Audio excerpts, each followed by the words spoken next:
오늘은 골로새서 강의 9번째 시간으로 그리스도 안에서 새 삶을 살라는 제목으로 하나님 말씀을 상고하고자 합니다. 지난 시간에는 사도 바울이 이미 구원받은 골로새 교회 성도들의 영적 상태에 대해서 말하면서 이렇게 진술을 했습니다. 너희가 손으로 하지 않은 할례 곧 그리스도의 할례를 받았다. 바로 손으로 하지 않는 할례, 그리스도의 할례를 받았다. 이것을 말씀하고 있습니다. 이것은 히브리인들이 사내 아이들이 태어난 지 8일이 되면은 그날이 비록 안식일이라 할지라도 8일째 되는 날 반드시 할례를 행합니다. 바로 그 구약에 하나님께 속했다고 하는 그 정표인 그 할례를 말하는 것이 아닙니다. 바로 그리스도의 할례란 마음의 가죽을 베는 마음의 할례요, 이것은 영적 할례를 말하는 것입니다. 그러면 마음의 가죽을 베고 마음의 할례를 받는 영적 할례란 무엇이라고 바울이 진술했습니까? 그것은 바로 그리스도 예수를 인격적으로 영접하고 그리고 중생과 회심을 경험한 이후에 우리의 마음이 전적으로 새롭게 된 변화된 마음의 경험을 말하는 것입니다. 그리고 바울은 또 그리스도 안에 있는 자들에게 세례를 받았다고 말씀을 하고 있습니다. 여러분, 세례는 그리스도와 함께 죽고 그리스도와 함께 살아난 그 상징을 말하지 않습니까?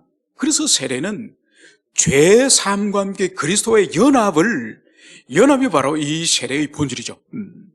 그래서 바울은 이제 구원받은 골로새 교회 성도들에게 너희들의 정체성은 바로 더 이상 손의 할례가 아닌 이제 너희들은 마음의 할례를 받은 자들이다.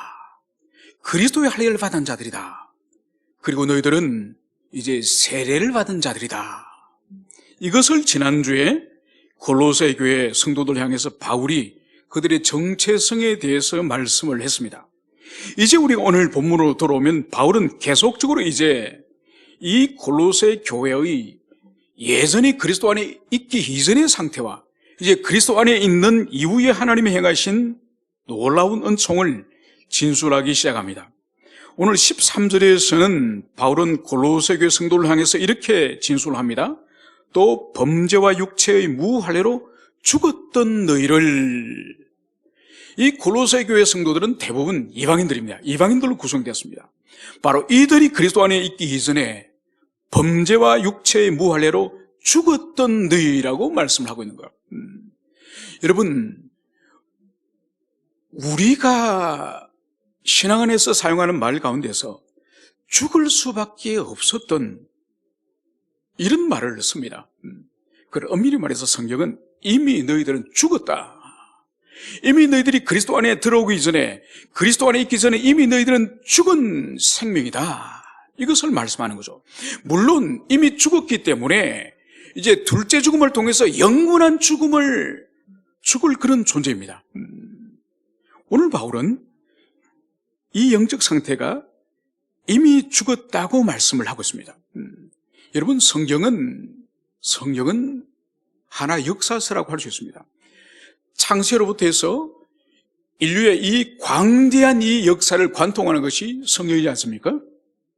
그래서 성경에서는 우리 인간의 존재에 대해서 역사적으로 기술하는 거죠. 그래서 처음에는 하나님의 완전한 피조물로서 영광스러운 인간의 모습에서 타락하여서 전적으로 선을 행하기에 전적으로 무능한 죄인임을 주님께서 말씀하시고, 그리스도 예수께서 오셔서 이제 그를 영접하는 자에게는 다시 하나님의 은총을 통해서 이제 다시 하나님을 간절히 의지할 때는 우리가 다시 갱신되어진 우리의 인간성을 말합니다.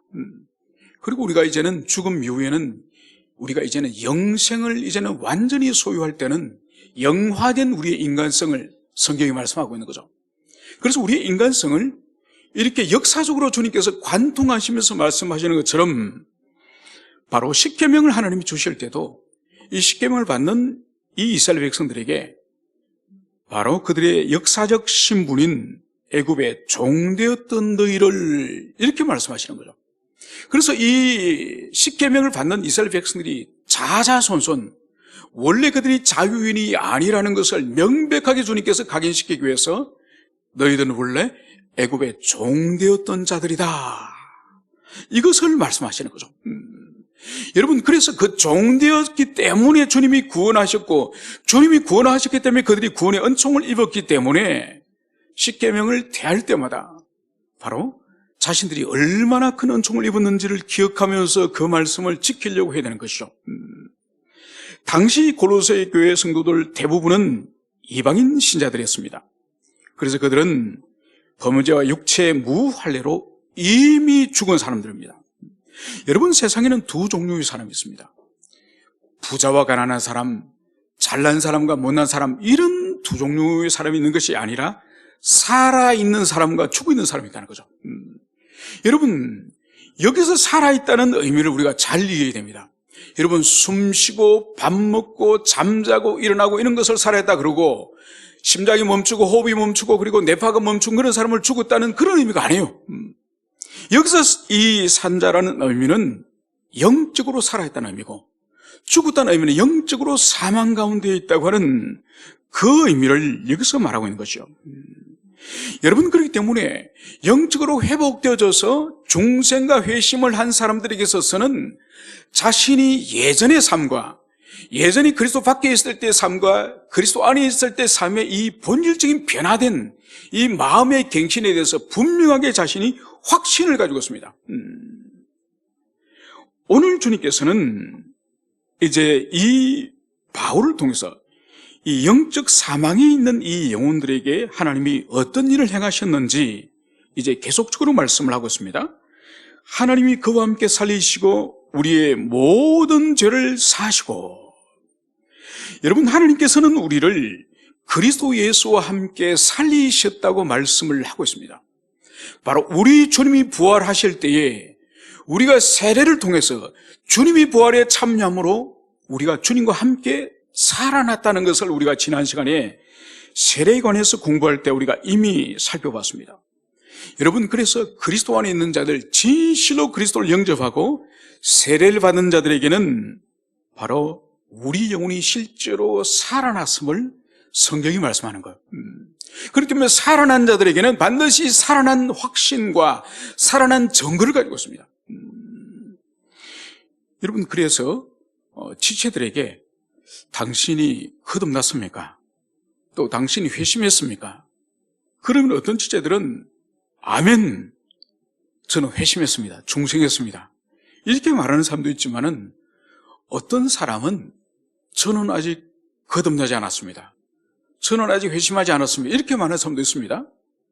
그런데 의외로 많은 사람들 가운데서 모르겠는데요, 제가 중생인지도 모르겠고 회심인지도 모르겠는데요, 여러분, 이런 사람들이 있다는 거죠. 여러분, 중생과 회심은 기독교 신앙의 알파와 오메가예요. 중생과 회심을 통과하지 않으면 그 사람은 90 노인이고 목사고 장로라도 그 사람은 아직 기독교 신앙에 출발을 안 한 사람이에요. 이 백마다 이 경주에서 이 눈금에서 발을 딛고 있다가 탕 소리가 울리면 뛰지 않습니까? 여러분, 다른 사람은 다 달려가더라도 이 사람은 아직 출발도 안 한 사람이라니까요. 그래서 기독교 신앙에서 중생과 회심을 계속적으로 교회에서 반복적으로 강조하는 이유가, 교회 안에서는 신앙의 이 차이들이 다 다릅니다. 그래서 어떤 사람은 중생과 회심을 이미 수십 년 전에 통과한 사람도 있지만은 아직도 통과하지 못한 사람이 있기 때문에 계속적으로 그것을 강론하고 복음을 반복적으로 증거하고 그리고 구원의 확신을 가지도록 촉구하는 이 일을 계속적으로 해야 되는 거죠.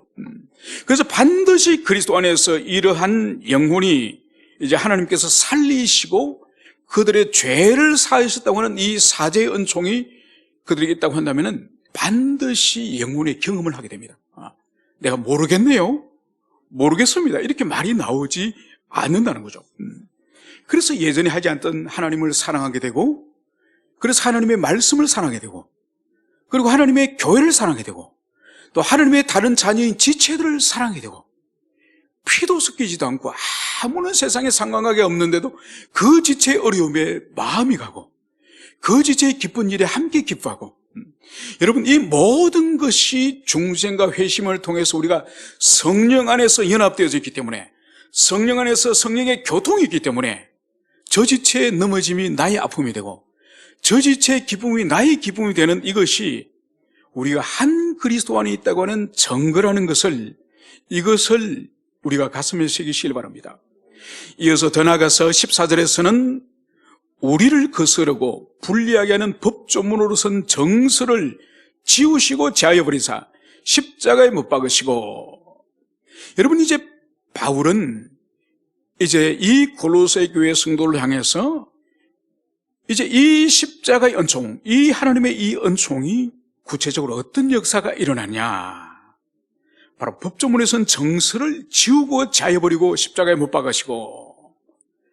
여러분, 그 전에 먼저 이 법조문으로선 정서가 무엇일까요?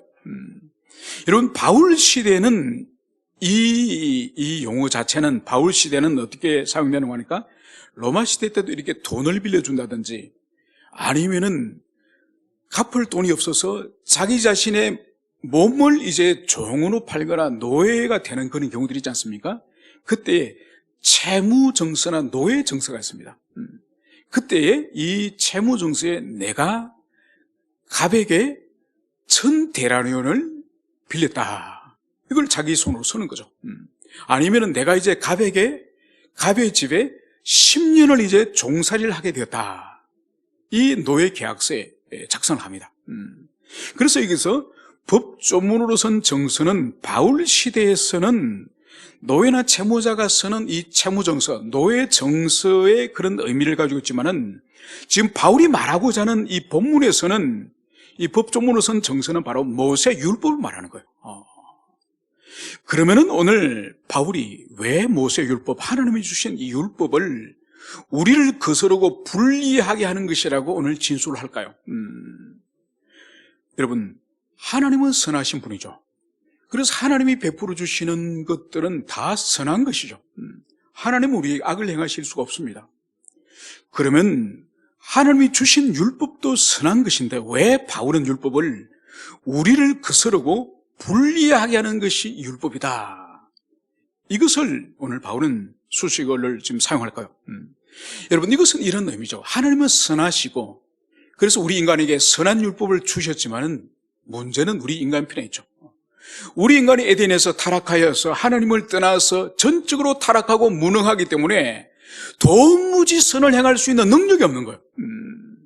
그러니까 하나님이 주신 이 선한 율법을 타락한 우리 인생들이 그것을 순종하고 지키고 행할 능력이 없다는 거예요.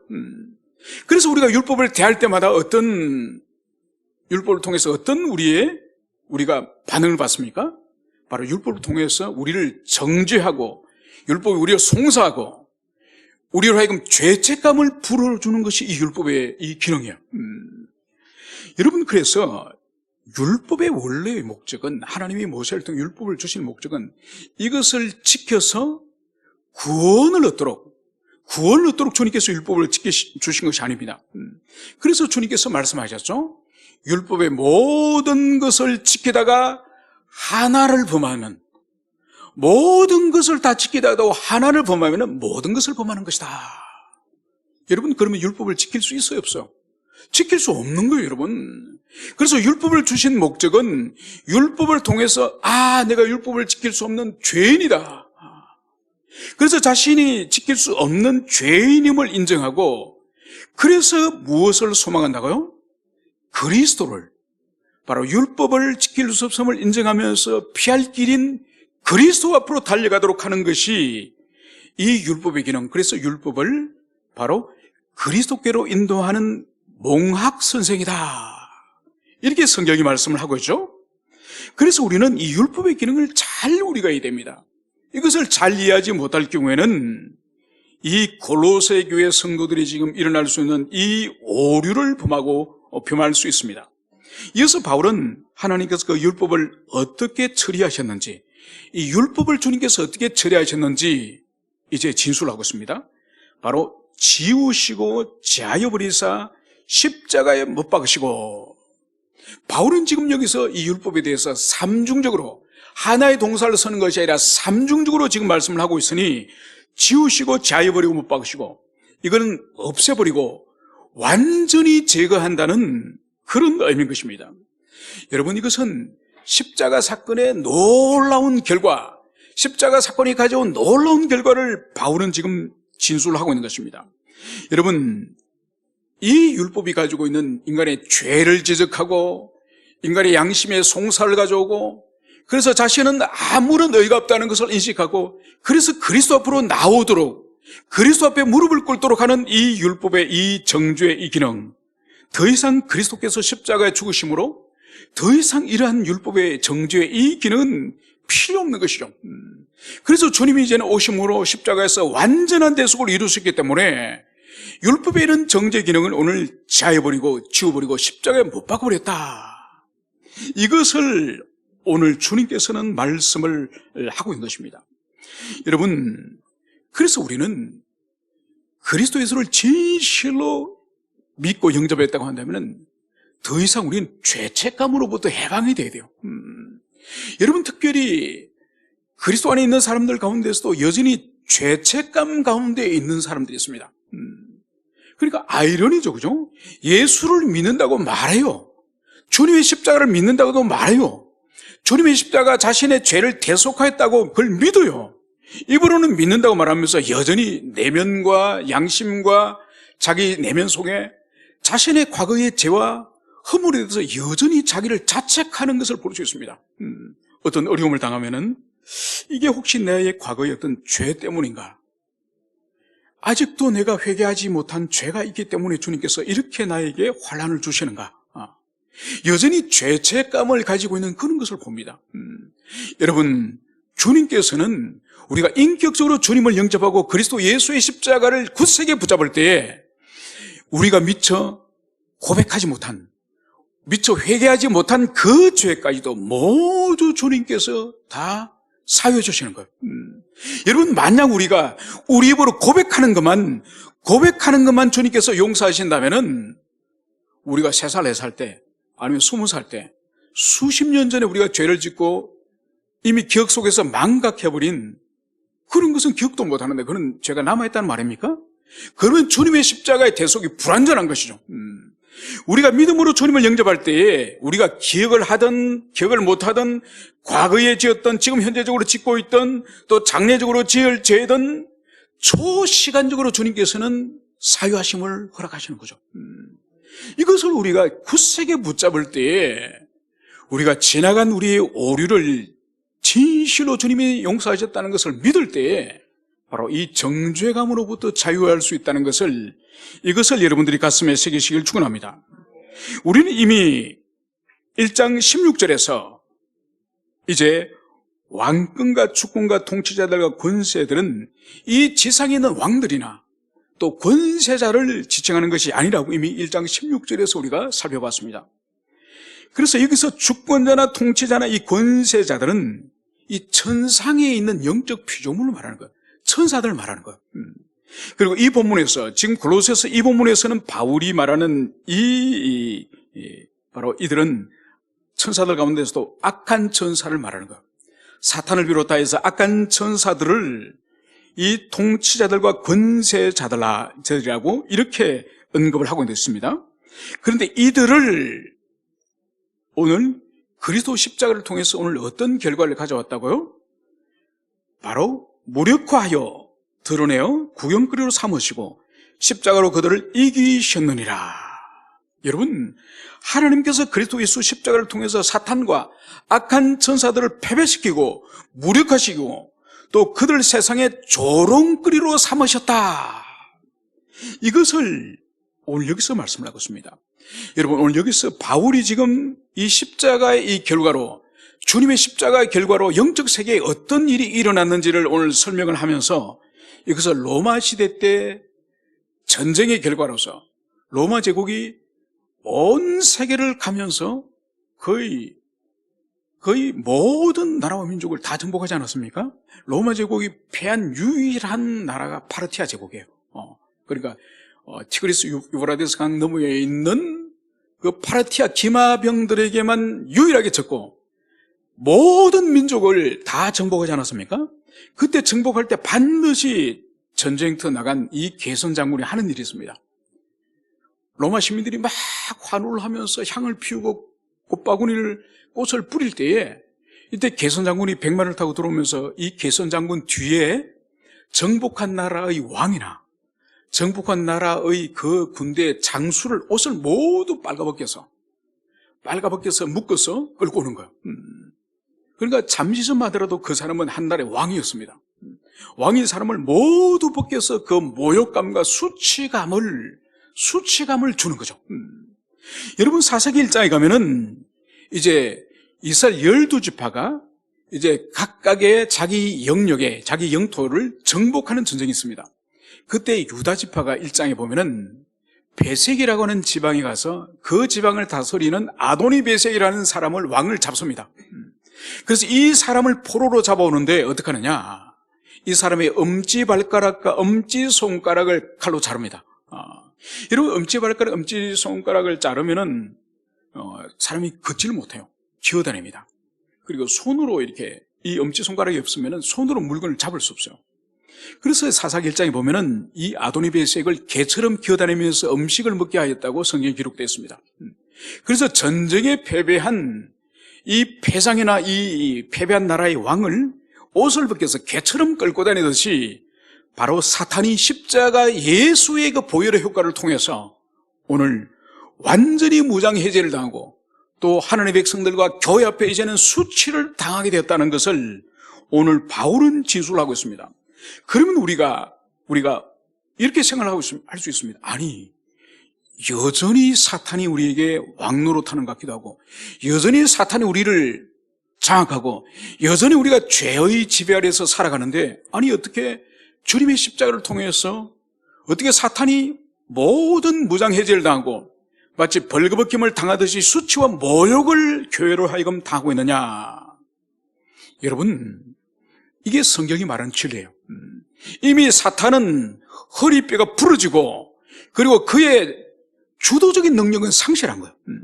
그래서 그가 가지는 힘이 있지만은 사탄이 가지고 있는 힘은 이제는 과거에 가지고 있던 그 능력이 이제는 이제 완전히 꺾인 채로 남아있는 그 힘을 가지고 그리스도 재림하실 때까지 이제는 겨우 버티고 있는 거예요. 바로 여기에 대해서는 성도들이 믿음을 가지고 우리 주님 말씀을 순종하고 성령을 의지해서 살아갈 때는 절대로 사탄과 죄에 더 이상 종노릇을 하지 않을 수 있습니다. 여러분 그래서 보세요. 참다운 성도는 부활을 믿기 때문에 죽음을 두려워하지 않습니다. 여러분 참다운 성도는 죄를 두려워하지 배교를 두려워하지 순교를 두려워하지 않습니다. 여러분 또 참다운 성도들은 자신이 범죄하여서 하나님과 관계가 단절되는 그 단절을 두려워하지 자신이 믿음 따라 살아간다고 하여서 세상 사람들이 예수쟁이라고 왕따를 시키고 무시하는 그것을 두려워하지 않는 거예요. 여러분 그래서 사단이 과거에 가지고 있던 이 죄와 사망이라고 하는 이 사슬을 가지고 우리 인생들을 사로잡아서 얼마나 우리를 종노로 시켰습니까? 이제는 죄와 사망을 두려워하지 않기 때문에 우리 그리스도 안에 있는 자들은 이제는 두려워하지 않는 거예요. 그래서 담대하게 믿음을 선택하고 담대하게 사회적 불이익을 선택하고 담대하게 고난을 선택하고 담대하게 좁은 길을 선택하고 담대하게 심지어 순교의 길마도 선택할 수 있는 것이 성경과 초대교회 때 참다운 성도의 증거라는 것을 여러분들이 가슴에 새기시기를 축원합니다. 이제 사도 바울은 16절에서 그러므로 먹고 마시는 것과 절기나 초하루나 안식일을 이유로 누구든지 너희를 비판하지 못하게 하라. 여러분 이제 그리스도 십자가를 통해서 이제 사단의 그 죄와 사망의 권능까지도 이제는 무장해제를 시켰다고 한다면은 이제는 먹고 마시는 거와 이제 초하루나 절기나 안식일이나 이런 것으로서 이제 그리스도 안에 있는 너희들 이제 신약교회 성도들은 그런 것 때문에 비난받지 않도록 하라. 이 말씀을 여기서 하고 있습니다. 여러분 오늘 바울의 오늘 이 진술을 통해서 이 골로새 교회의 문제를 일으키는 이단의 성격이 이들이 어떤 이단인지 오늘 여기서 드러내고 있습니다. 바로 먹고 마시는 것과 절기나 초하루나 안식일 바로 누구죠? 유대 율법주의 이단들입니다.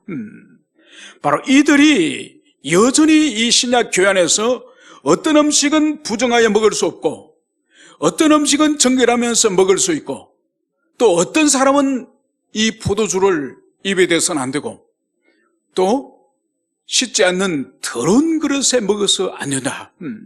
그래서 먹고 마시는 문제나, 그리고 안식일을 지켜야 되고, 오순절을 여전히 지켜야 되고, 유월절을 지켜야 되고, 여러분, 이것을 유대 율법주의자들은 그리스도 예수 안에 있는 자들에게도 계속적으로 이것을 지켜야 된다고 강요를 하고 있습니다. 여러분, 윤수 형제님하고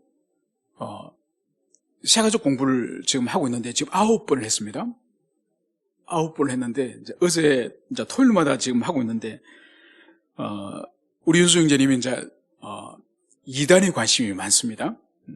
그래서 예전에 안식교도와 이렇게 논쟁을 이야기를 했었는데 그때 이야기를 잠깐 해주더라고요.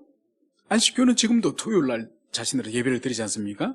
하나님이 영문이 주신 이 도덕법인 이 모세의 20계명, 여기 안식일을 거룩하게 지키라 했기 때문에 지금도 그들은 안식일을 지킨다는 거죠. 그래서 윤수영자 한다는 말이, 그러면 지금도 안식일 예배 드릴 때에 짐승을 가지고 예배 드리냐고, 짐승을 잡아서 주님께 드리냐고, 왜 구약에 안식일을 지키라는 그 율법은 지키면서 양을 바치는 그런 예배는 안 드리냐고. 그래서 어제 그 이야기를 잠깐 웃으면서 나누었습니다. 그러니까 뭔가 하니까 그리스도 예수 안에 있는 자들에게 있어서 여전히 유대주의자들은 예수를 믿는 것만으로는 안 된다, 하나님 말씀만으로는 안 된다, 바로 구약의 그 절기들과 그 정결 예식을 함께 지켜야 된다, 이것을 그들이 가르쳤다는 것을 볼 수 있습니다.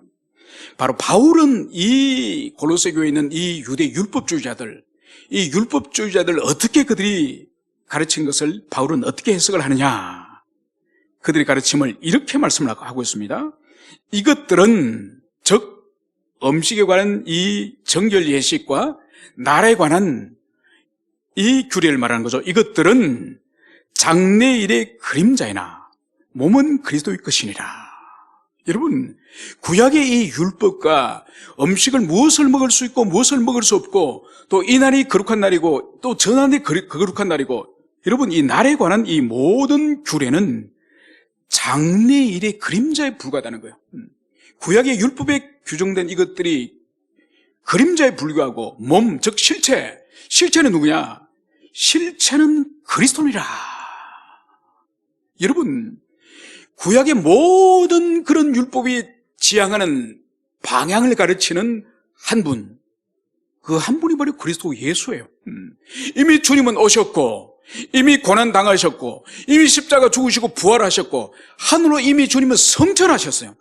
구원의 모든 것을 주님께서 완벽하게 이루시고 하늘로 올라가셨는데, 여전히 실체이신 그리스도를 붙잡지 않고 계속적으로 그림자를 붙잡으래, 그림자를.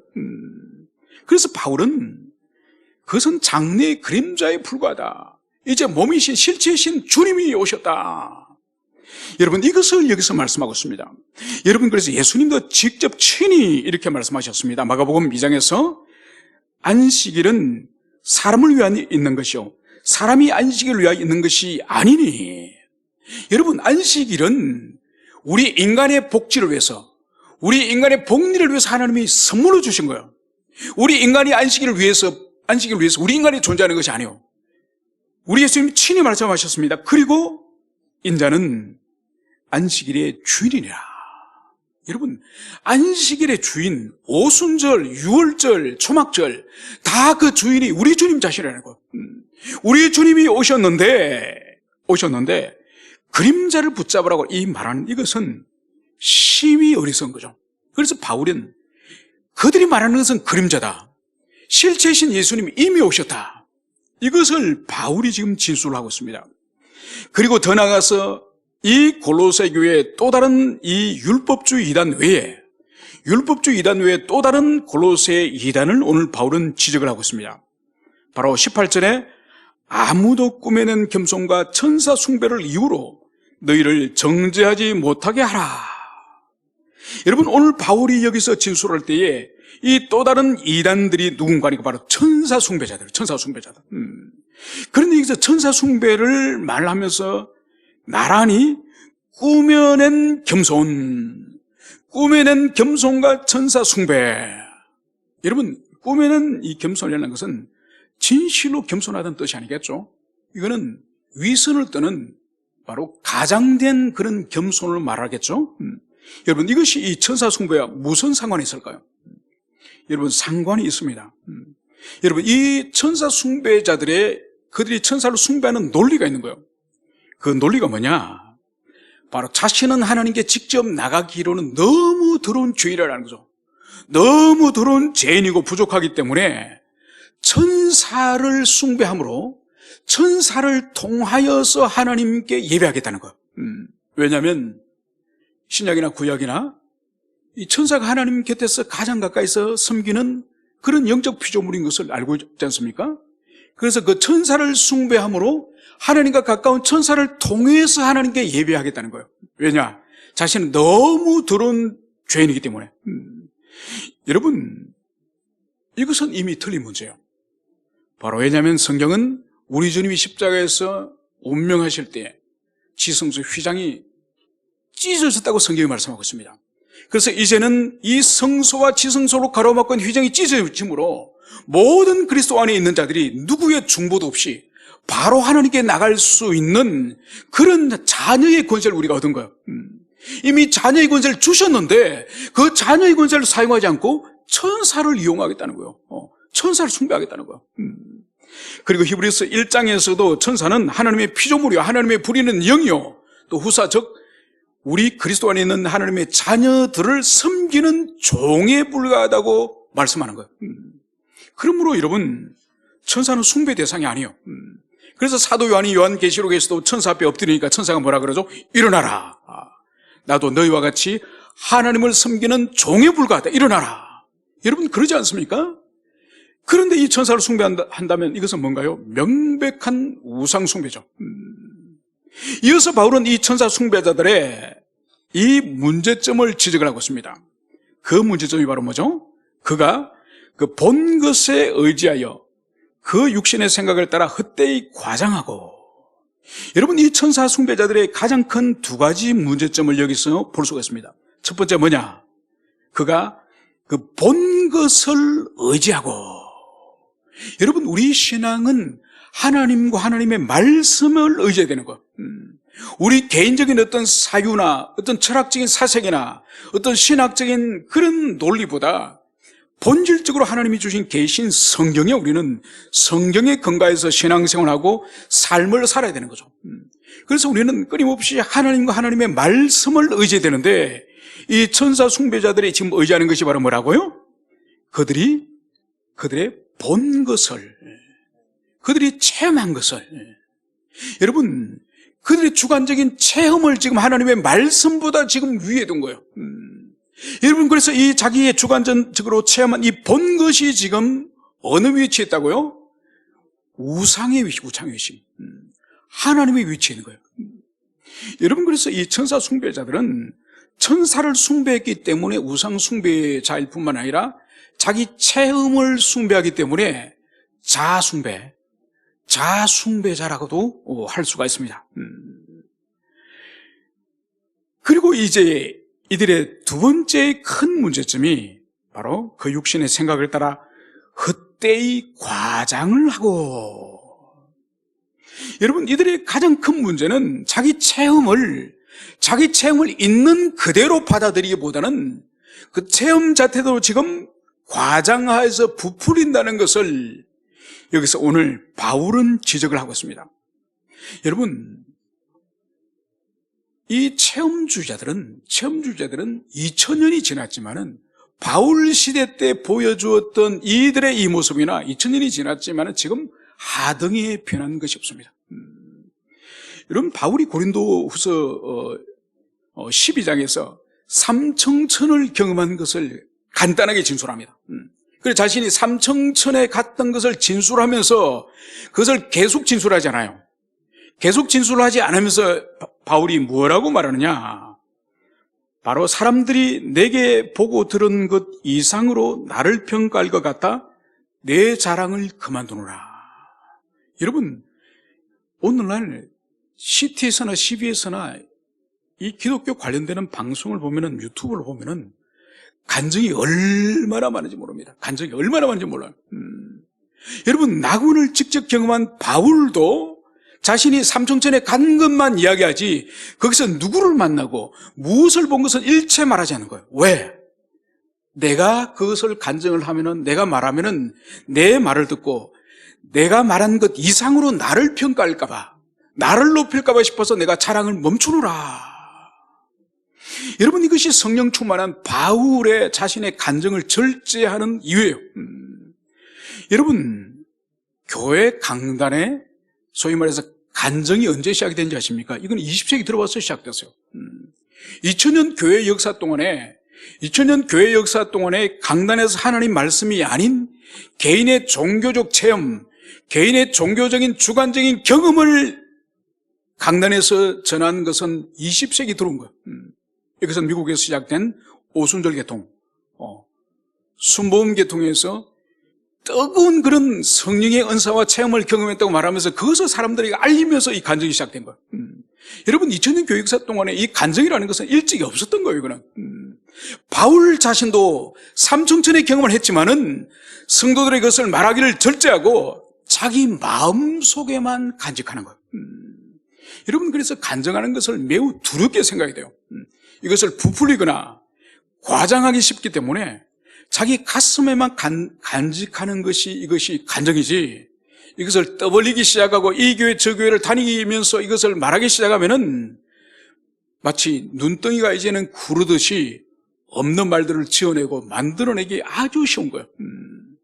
그래서 여러분, 오늘 바울이 때도 체험을 헛되이 과장하고 부풀렸다는 것을 볼 때에 바로 이 천사 숭배자들의 특징이 바로 영적 허영과 영적 허세와 영적 교만이 아주 가득하였다는 것을 바울은 그것을 지적하고 있는 거죠. 여러분, 오늘날도 우리가 가끔씩 은사 주제자들을 만나지 않습니까? 우리 목회자들 안에서도 이제 다른 교단의 목회자들이나 다른 사역자들을 가끔 만날 일들이 있습니다. 그러면 참 이질감을 느끼는 거예요. 말을 들어보면 항상 성령님이 자기 곁에 계신대요. 그래서 항상 뭘 하더라도 성령님께 물어보고, 성령님이 이렇게 하라, 뭘 먹을까요? 이것을 먹어라, 뭘 마실까요? 오늘 커피일까요? 오늘 라떼일까요? 이런 거에 다 물어본다는 거예요. 완전 성령님을 자기 마치 주머니에 넣어다니는 물건처럼. 문제는 그런 분들에게 성령의 열매가 인격이 없다는 거예요. 성령의 열매가 그 인격이 없다는 거예요. 여러분, 성령 하나님의 기본적인 속성이, 가장 중요한 성령님의 중요한 속성이 무엇일까요? 바로 겸손의 겸손. 여러분, 그래서 성령 하나님을 수줍음의 하나님, 겸손의 하나님을 부르는 이유가 뭔가 하니까, 이 66권 성경 계시 속에서는 성부 하나님과 성자 하나님의 사역은 가득 찹니다. 그런데 성령 하나님의 사역은 그분의 얼굴을 배우기는 아주 적은 거죠. 그래서 성령님을 성령 안에서도 수줍음의 하나님, 자신을 감추시고 자신을 낮추시는 겸손의 하나님. 여러분, 그렇다고 한다면 성령님과 늘 동행하고 그 성령을 모시고 산다는 사람이 왜 영적인 허세와 영적인 교만과 영적인 그런 허영으로 가득 차 있습니까? 여러분, 모두가 가짜예요, 가짜. 자기도 속이고 다른 사람도 속이는 가짜라는 것을, 그것을 우리가 알아야 될 것입니다. 그래서 바울이 2000년 전 1세기에도 바로 헛되이 과장한다고 오늘 이 천사 숭배자를 오늘 그렇게 오늘 책망을 하고 있는 것을 볼 수 있습니다. 그래서 바울은 이제 이 천사 숭배자들을 향해서 이렇게 마지막으로 규정을 하고 있습니다. 19절에서는 머리를 붙들지 아니하니라.